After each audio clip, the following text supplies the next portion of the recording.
of the Standing Committee of the Political Bureau of the Chinese Communist Party.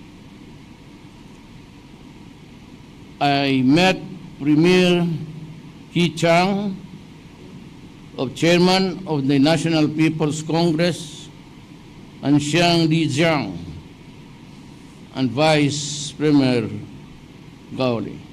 In all meetings, we had productive and extensive discussions of the full range of the Chinese-Philippine relations, from trade and investments to infrastructures and tourism, and to science and technology and health.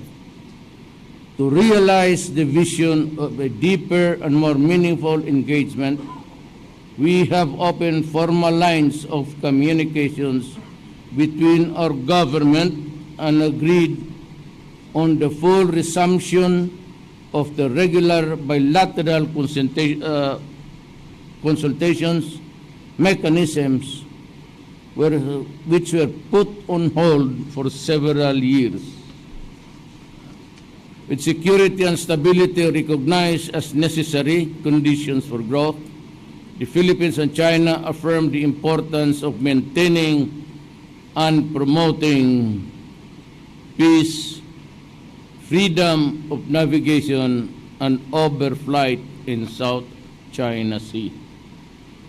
We acknowledge the need to address disputes through peaceful means in accordance with international law. We also agreed to continue discussions on confidence-building measures, including a bilateral consultation mechanisms to discuss immediate issues of concern in South China Sea.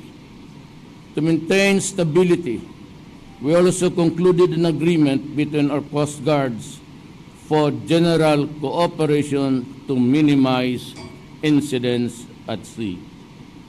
To combat the menace of illegal drug, we will continue across a broad range of areas, including in capacity building, equipment upgrading, and support for rehabilitation purposes.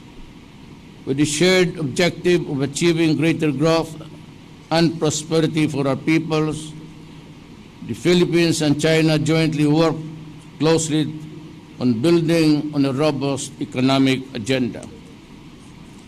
Our government signed 13 agreements, mostly economic in nature, and these agreements provide a framework to which to carry out intensified cooperation between the Philippines and China. In my meetings with officials and businesses, there was a renewed and heightened sense of optimism in trade relations. The friendship rekindled opened a deeper commitments to significantly enhance trade and investments. My talks have resulted in public financing agreements and a private business deals valued at $24 billion in soft loans we have agreed from other banks. These agreements covering various fields of economic activities are expected to generate 2 million jobs for the Filipinos in the next 5 years. Your government will continue to work very hard to ensure that these agreements bear concrete results that will better the lives of our people. We shall also make sure that the credit facility and the soft loans will be solely be utilized in public financing that benefits all Filipinos. In my state visit to China, signaled a turning point in our shared history, and show that both countries are fully capable of working together for mutual beneficial cooperation, even as we remain committed to settle disputes peacefully in full adherence of international law. In every step that took the Philippines and China relations further forward, I was guided by the bounden duty to protect the sovereignty of our nation and the interest of our people. In all my engagements abroad, rest assured that I will always pursue our nation's best interest, consistent with our independent foreign policy, anchored on the basic tenets of sovereignty, non-interference, and mutual respect.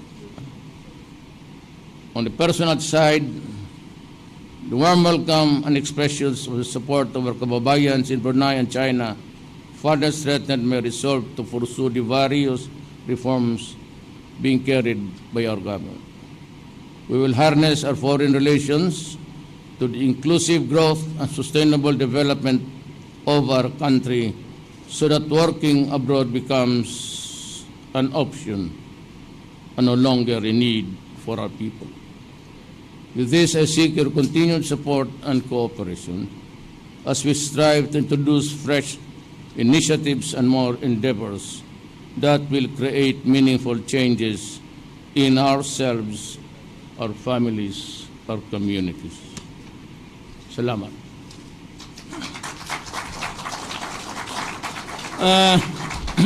We can maybe accommodate a few questions. Siguro mga 100 okay na?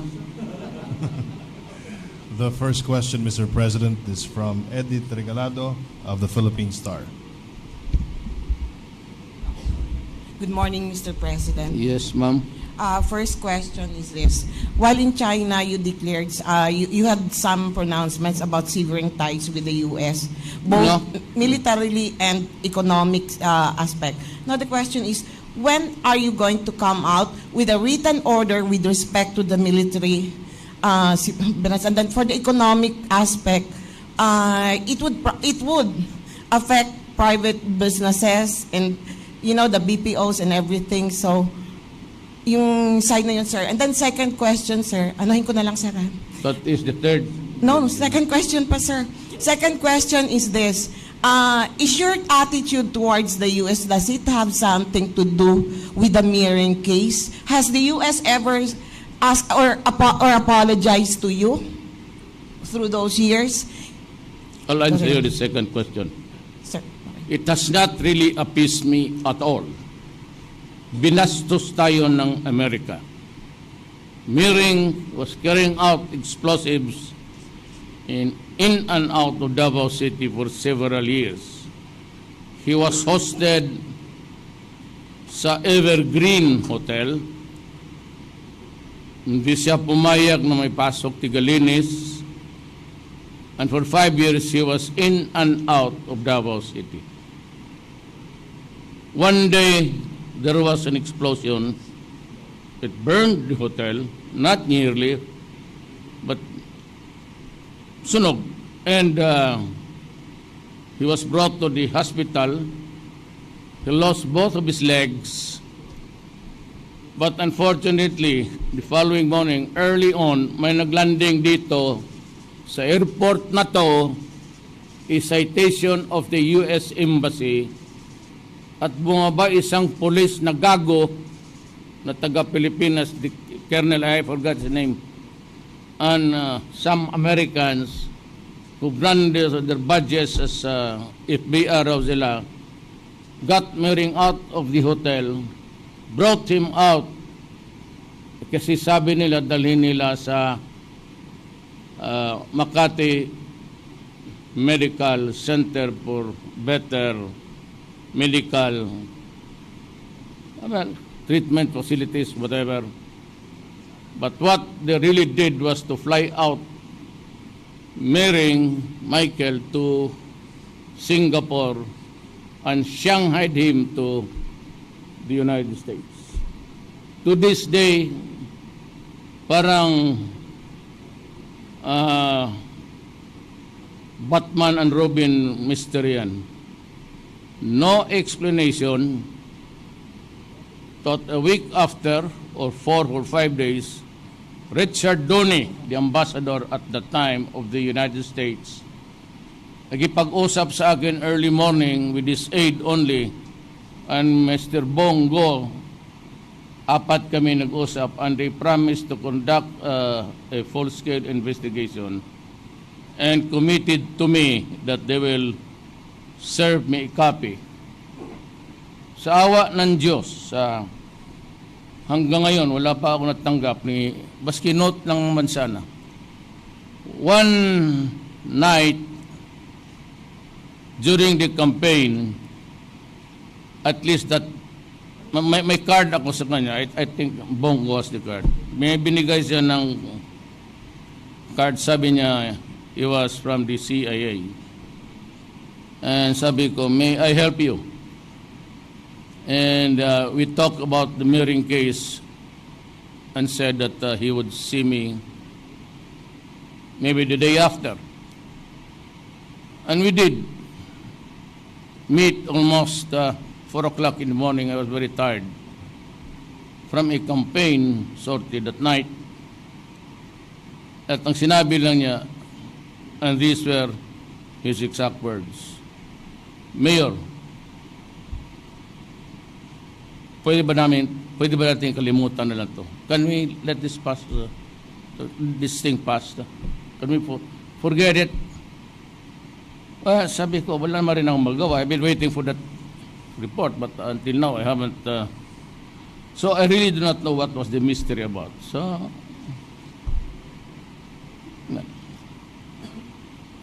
ngayon, itong Amerika, if they violate their sovereignty, they will raise hell. They go to war.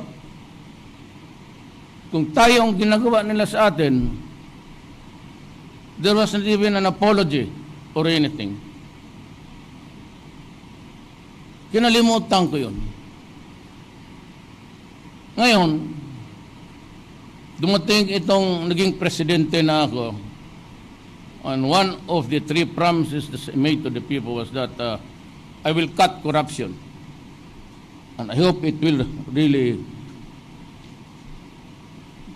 Hindi ako naawa sa akin, naawa ako sa, we will cut corruption, period. Second is, I will fight drugs.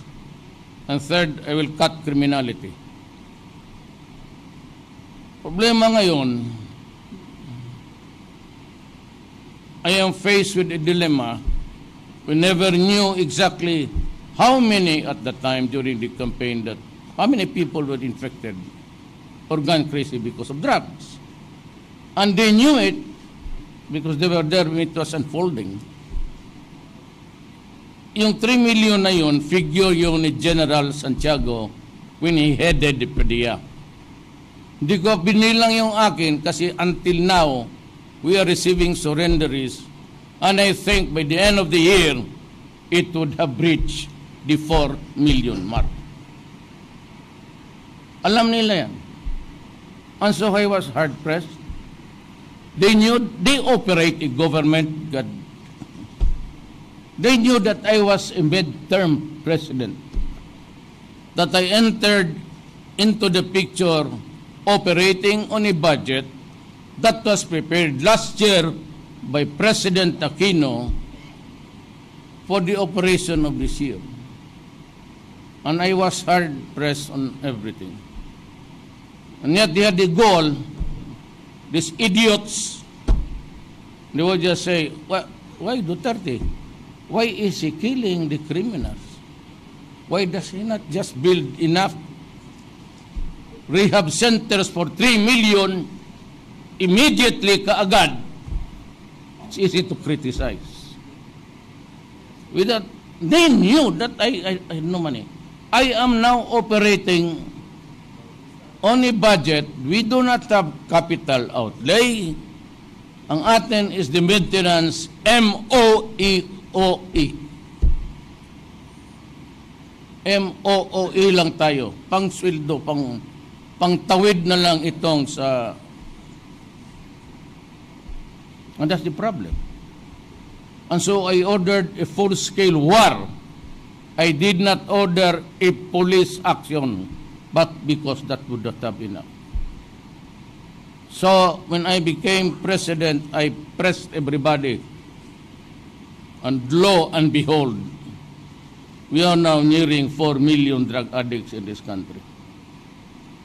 Alam mong ginawa ng Amerika? Ang una-una itong human rights, I know who's that idiot, also another idiot. There were plenty of idiots there criticizing me about human rights.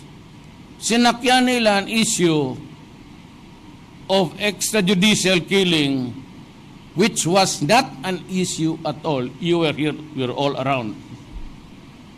It was not an issue against me. Until the dying days of the campaign, when my ratings were going up, lahat ng basura, and this senator who talks with his mouth with his foot on his mouth, binasura na pati corruption. I said, open the banks and all, you can have. I authorize everybody, go and search for the money. At itong extrajudicial killing. Ngayon, ibinigyan mo ako ng pan. I was about avoided it, but you gave the window, so I'm... Ngayon, ito, galit ako sa kanila. Kasi yung 3,000 na namatay, they would like to make appear like an idiot that they were all killed extrajudicially. Not counting the policemen and soldiers I lose every day to fight the drug problem. To this day, the other day, that was the last briefing, and I lost another policeman. Tapos sumunod na itong State Department, another idiot. Then the Office of the President, I don't know whose name was, babae na. Then it was Obama himself. You know, if somebody can give me an answer, I will resign tonight in handwriting. Tell me what was wrong when the United States declared war against Iraq on a pretext of mass weapons of mass destruction. They entered Iraq, they killed Saddam, destroyed the country, killed so many people, only to find out that there was no weapons of mass destruction. Tell me if it is right,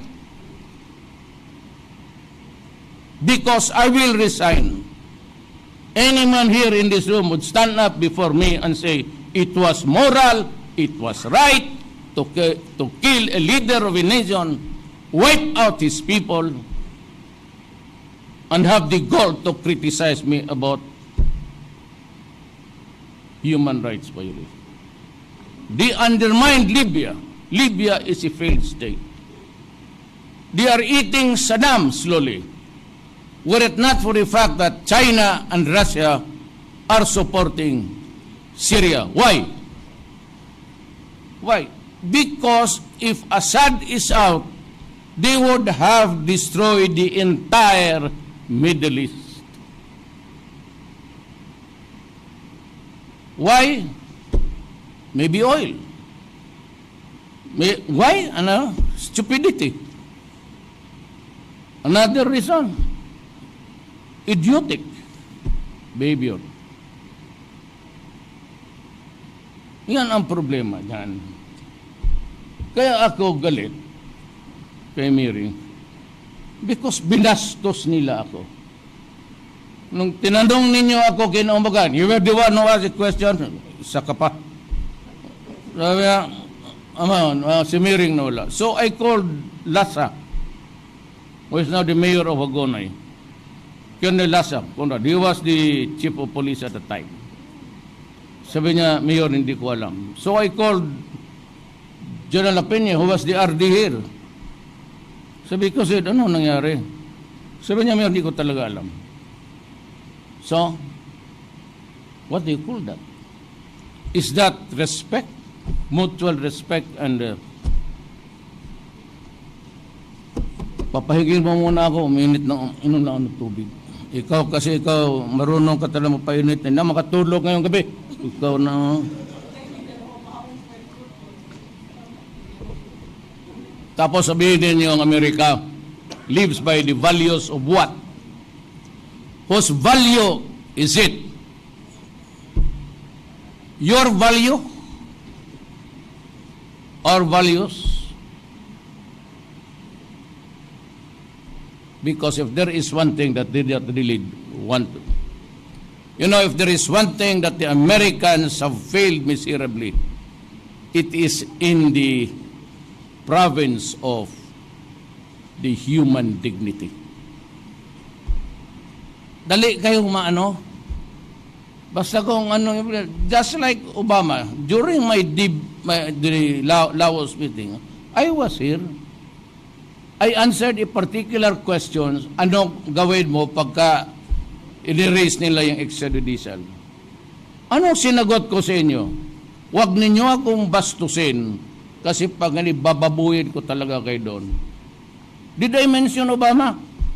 But when I said the following day, because it was fed to him, those were hurting words with the president. Hindi ko nga siya pinansin eh. And he didn't even bother to say, no, I was wrong, Duterte. I thought you were because my idiotic group also told me that you said this and that. I never mentioned his name. And so what I did was, during the round table engagement, sinlabas ko yung picture ng massacre. And somebody, mga bright itong Pilipino, and even in that anchor something, there was this group of Filipinos. It's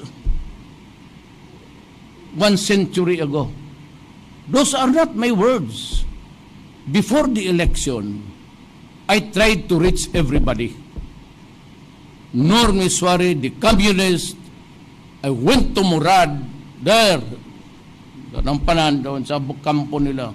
I talked with Jafar, and we talked again here. But I said I was not satisfied. I tried to reach out to the Abu Sayyaf and to the radical groups. And to, bantay ka dyan yung mga scholars. They do not carry arms, but they preach fundamentalism. And he told me, Mayor Duterte, we can talk to you, but we will not negotiate peace with you. Why? Because the Americans are still there in your country. We see so many of them, the special forces, scattered all over Mindanao. And they are here to finish us through your... They are there to advise your troops how to wipe us out in the face of the earth. Kaya sabi ko, I cannot even talk this. This particular massacre did not happen yesterday. Sabi lang nila, hindi akin yun. Sa mga scholars.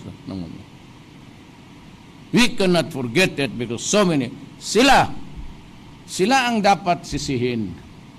The Filipinos at that time, mahirap lang, pobre. We didn't have that camera. They all got those pictures of killings, massacre, piled bodies, with the soldier putting his foot on the breast of a woman. Ginawa nila even as a postcard, at kinuha niya nila na yung mga bright na kinuha yan doon sa archives nila, hindi sa atin. So, gano'n. Tapos tayo dyan. Yan. The last question. May idagdag pa ako. Kaya ako, pati pa itong iyo diputa, isa ring ugok, some lawyers of EU, nulat-tulatan ako that I could be, ang masakit dyan, ganito, putang ina nila. When they criticize me, and all of those guys who appeared before the international networks, they would say this: Mayor Duterte, you must account for those who were killed, blah, blah, blah, blah, blah. Remember that if you do that, we will cut the assistance and the aid money. Putang ina kayo. Ganon kaliit ang tingin ninyo sa amin. Pumunta ka dito, ipakain ko yung dollar mo. Sila, bastos yun eh. Kaya if I react in the manner of a Filipino na galit sa kanila. Kaya ako nag-iinsulto ng tao. What is there to defend my integrity and the integrity of the people of the Philippines? Ganon ninyo, paano ang mga Pilipino sa labas? Nandiyan na nga, nagpakahirap na, tapos that we will cut the assistance. Putang ina, iilo ninyo yung pera ninyo. You know what is an ilo? That's a piece of paper. When you run out of toilet paper, you wipe out your ass. God damn it. Bullshit kayo. Why am I saying this? It sounds the height of vulgarity. You started it. You give me 10, I'll give you 20. Bakit din yung sabihin na we will not give the aid unless you... Who are you to say that to me? Bastos ka ba? Sabi ko sa inyo eh. Do not do that kasi bababuin ko kayo. So now, the doors are open again. There's a window open. Talagang bababuin ko kayo. Unstatesmanship. I am not running for any statesman. There's no position in this planet statesmanship. You can eat it all. But I have a country to protect and the dignity of the people. That's why I give back to you full length of what you want to say about me. So let us place ourselves in the proper perspective. Assistance, USAID, you can go to hell. EU, no wonder you are in shambles now. You cannot even agree to be together or not. Whether to form still a European community or disintegrate. Why? Because your lawyers who plan it are all stupid and idiots. I'm ready for the next question. Next question is from Ina Andalong, CNN Philippines. Good evening, sir, and welcome back. In China, you announced a separation with the United States. What exactly, sir, do you mean by separation? And what actions, if any, will you take to formalize this pronouncement, specifically? You know, you have to take my words in the context of what I've been saying all along.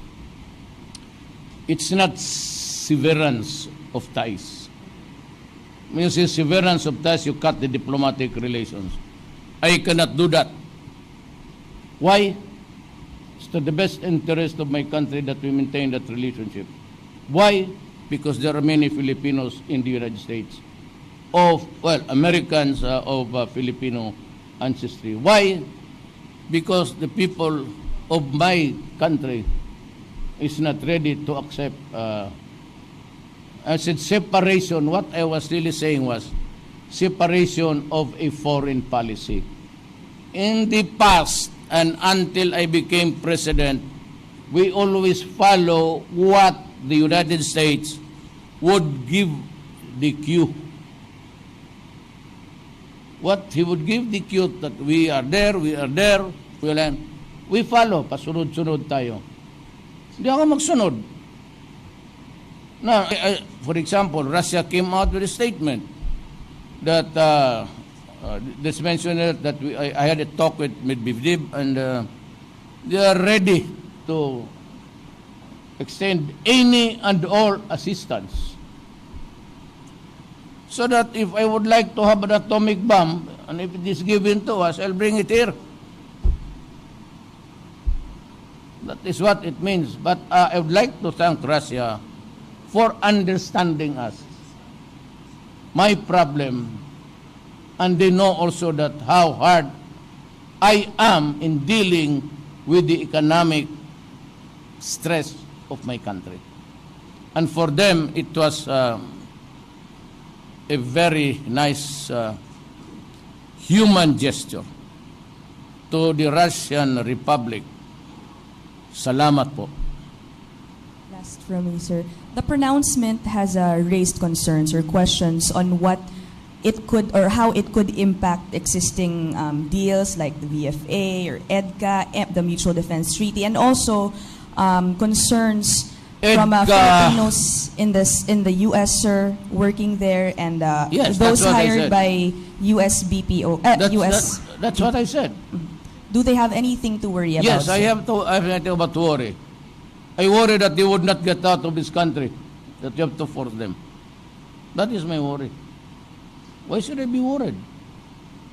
It will affect EDCA and the rest of the agreements? Maybe. But I have to consult the military, the police, and everybody. Because at the end of the day, it is all security. No?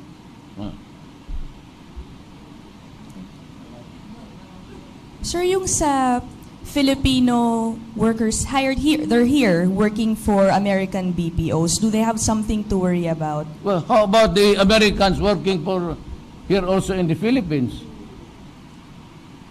If I should worry about the Filipinos, this is also about the Americans here. And their investments and all. That's why better be careful with the word we separate or severe or diplomatic relation. The second one is not feasible. Why? The Filipinos in the United States will kill me. That is why I am not going there. Not in this lifetime. Tayo na, inaabuso kasi tayo ng mga walang. That ends our press conference. Thank you so much, ladies and gentlemen. Ano, Mark?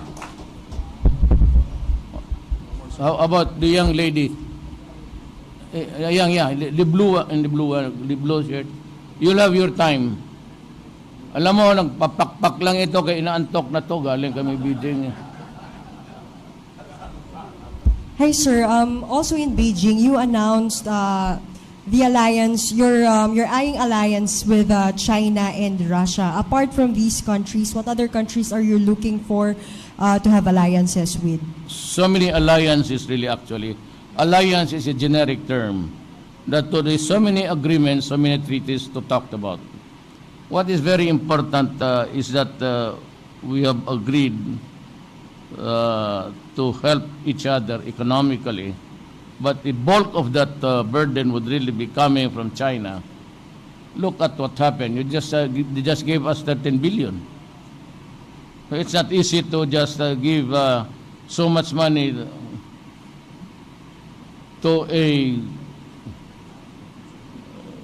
debtor na walang siguro, but the fact that they have the trust and confidence for us to pay on a long-term soft loan that would give us the drive, the impetus. Public-private yung mga bangko ng mga laking company naghiram rin. It will be published. I'm sure those are things which are not confidential anyway. And on a personal note, yung among usapan namin, you may ask me some other time because it's late. But I would be able to answer you at least some, but not all. Sir, Security matters, that's not a proper subject matter.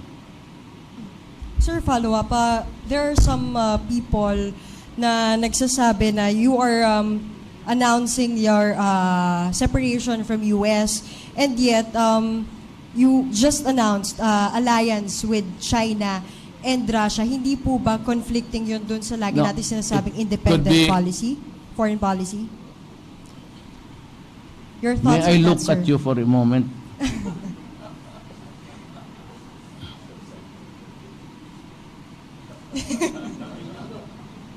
It could be, ma'am, a military alliance. It could be an economic alliance. It could be an economic bloc. Separation of my foreign policy. That it need not dovetail the foreign policy of America.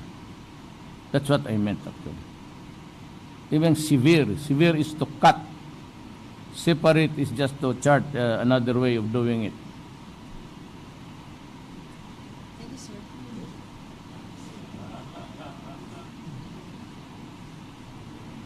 Forgot to announce your name. Kasi, yes. Para walang magsama ng loob. Then, Jamie ang sunod. Siguro, we can, maybe last 2 questions or 3. Maybe, 3 questions. Mr. Masahi Yamaguchi of NHK Japan. So welcome back. I am a reporter of Japanese Public Broadcasting Corporation, NHK, and next week, President will go to Japan and meet Prime Minister Abe. What are you looking forward to meet him, and what are you looking forward to talk about? Well, Last week, Japan donated Coast Guard ship. Like this, Japan government has a concern about dispute about South China Sea, and next week, do you plan to talk about the dispute about the South China Sea? well, I didn't get your questions in totality, but I'll just answer you. First, yes, I'm going to China to visit Japan. Well, Japan nga pala. Ako yung antok. I'm going to Japan maybe. I don't know, kailan yun? Engineer, I'm going to Japan to visit your country. I don't know if it's just an official visit or state visit. To me, it's just the same. And of course, I have to talk to Minister Abe and the rest of the officials of the Japanese government. Maybe go to the diet to just see it for myself. I have looked at the place from the outside that I was not really able to go in.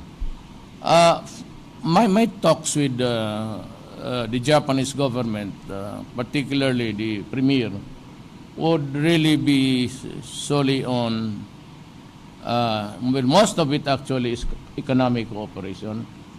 And of course, shared interest. Now, the most important thing there is the shared interest is really, if I get what you are driving at, is about the South China Sea. You know, I said I cannot talk for your country.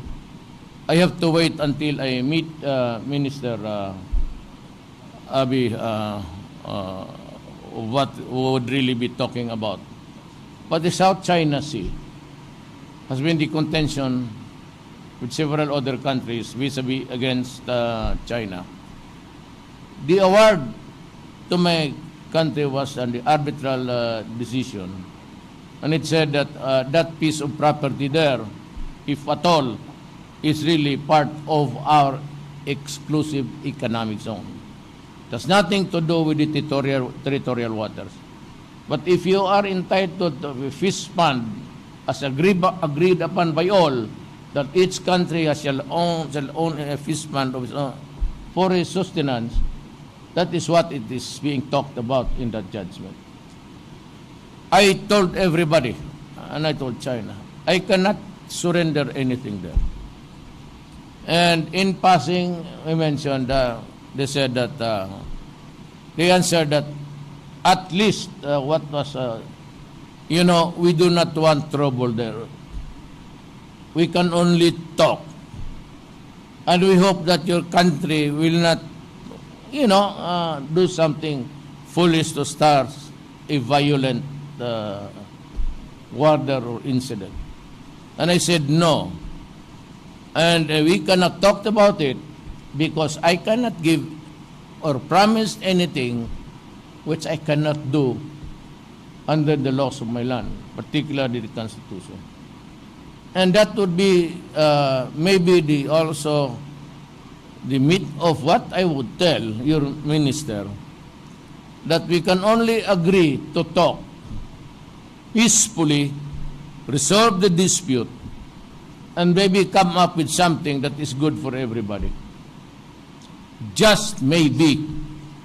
In other words, if you're asking me now, since I have to talk to Minister Abe, I cannot make any projections of what will happen. But to the Chinese government, I said, well, if that is the thing, that is what is in your mind, because that is also my stand, we will find a day to talk about it only on the issue of the South China Sea and no topic at all. It could be bilateral, depends on the development. It could be multilateral, and that would include Japan. Those are what I suggested in the future. The last question is from Jem Abansenya of TV5. Sir, may gabi. Sir, comment nyo po dun sa nangyaring dispersal sa harap ng US Embassy nung Wednesday po. The police said that natakot kasi na-corner sila. There were just two of them, I think, in the crowd. They were surrounded by the group of militants. Alam mo, yan ang sinasabi ko.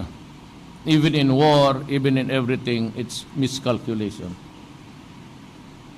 Well, I think that the police there was, nobody would ever do that in the midst of a troubled, I'm not justifying it. Just say maybe, baka he was under stress. He might be they might gang up on him, hurt him, and so he acted on by instinct, self-preservation. Tsaka yung namang hindi naman talagang may gusto siyang patayin. Padiretso-diretso lang Hindi naman talaga yung pinipili niya kung saan yung mga tao. But I said, I am not, this is not a brief for the police. I might say that. Pero I intend to look at it. I will try to talk to the police, invite him for coffee, and I will talk to the activists. Para naman hindi sila, I would like to know what really happened. The dimension can be had if I would do the questioning myself. I do not want a quarrel between there's no more left here. I do not want to hear from our side, Governor, right, or from the left. We should stop it because we are talking, and we are all Filipinos. I do not want anybody hurt there. Not the police, not the young militants. It's about time that we should really treat this as a matter with civility. Hindi na yung na lang dyan kasi batuhin mo yung mga police. Police naman would come in swaggering and beating people. That I would not like that these things happening in my administration. I'm praying to God that we will succeed in the talks, and baka sakali makachamba tayo. So with our Moro brothers, baka one for reason or another, it might dawn upon everybody that we should be just talking. Everybody is progressing, whether it's in China, Japan. Why are we still trying to fight that? Para tayo nag-rumble dito ng mga bata eh. Look at those young people that are fighting street fights every night. Stop it. Kukurniya na ako.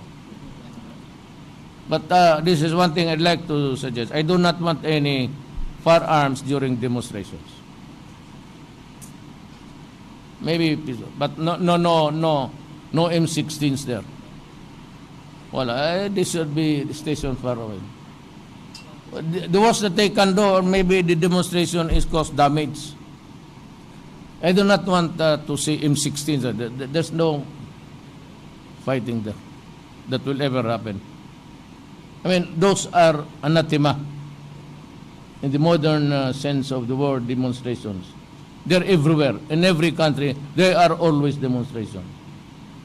And the government, police and military should expect that when there is almost a disagreement in dissent, everybody in any country, it could be Turkey, it could be anywhere. It's always France. Nandiyan talaga yung demonstrations. It is part of the territory of democracy.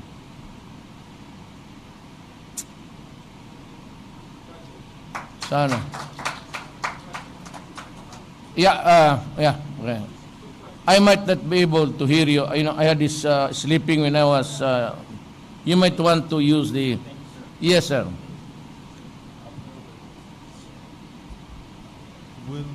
Will Ripley of CNN Tokyo.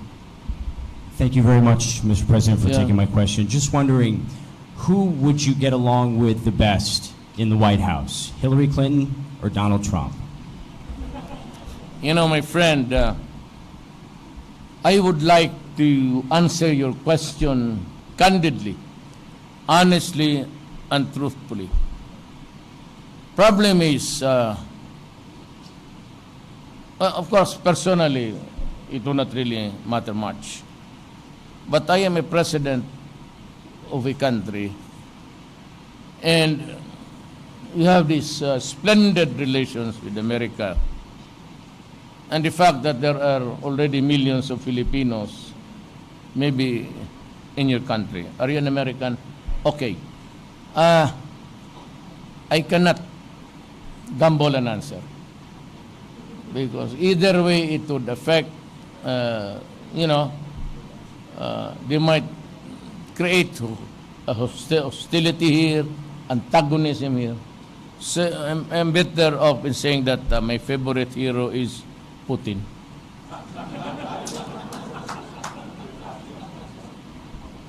Some in the United States and elsewhere have compared you, the reason why I ask, have compared you to Donald Trump, the Republican candidate. What do you make of those comparisons? Speaking off the cuff, speaking what's on your mind. Donald Trump has also done the same thing. Valid issues, actually. Valid issues.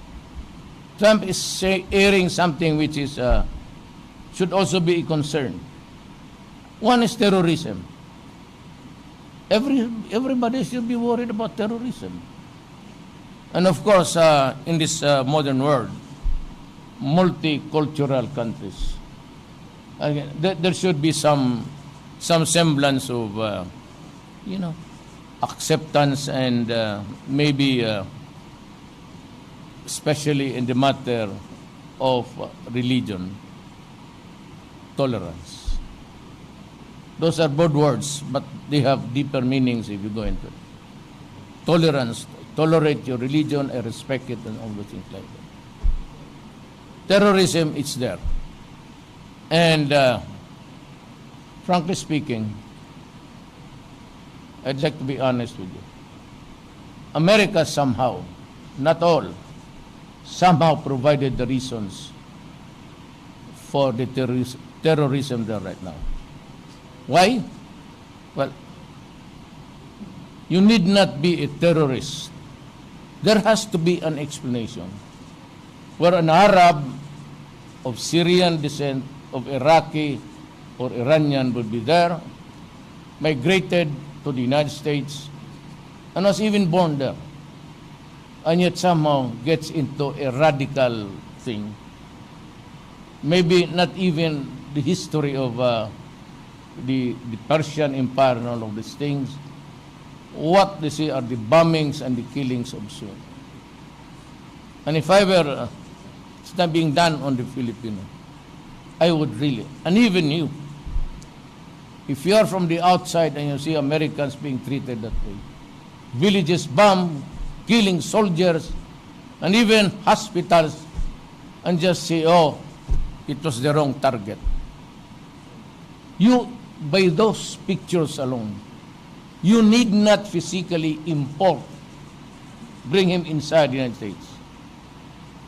With those images on TV and on the Facebook, you have created so much terrorism in your country. That is what I can say honestly, my observation about America. You have imported terrorism to your land. Okay? Yes, sir. The last one, the third. Yeah, okay. Ian Cruz of GMA.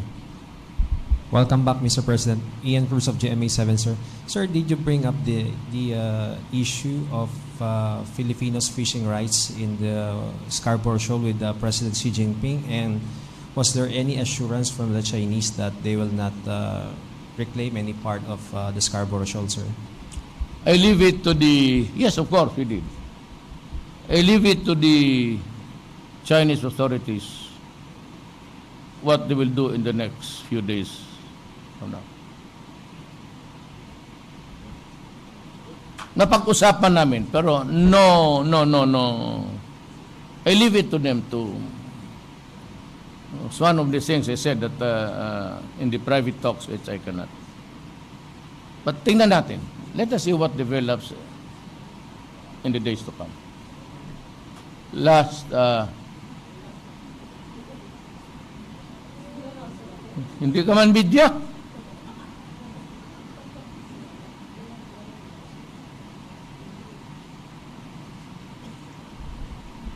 Hello, sir. I just want to know, because the U.S. Assistant Secretary of State is coming to the Philippines, what issues are you going to take up with him? Again.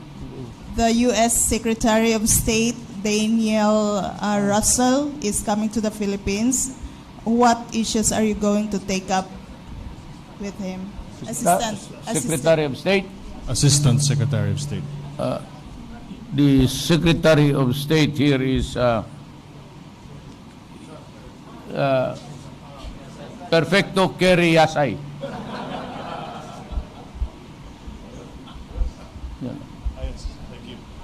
Thank you, ladies and gentlemen. Thank you, Mr. President. Good night.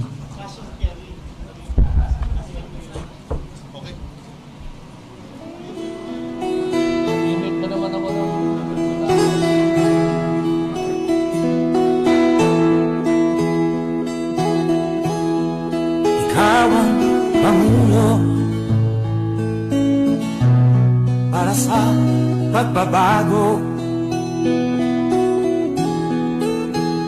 Sawa na ang bayan ko sa magnanakaw na tao.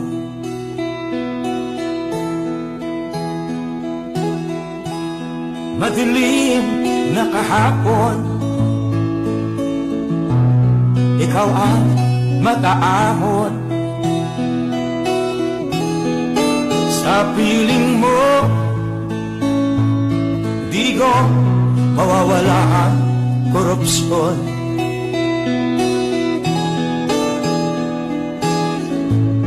Tayo na, Pilipinas, tayo na magbago.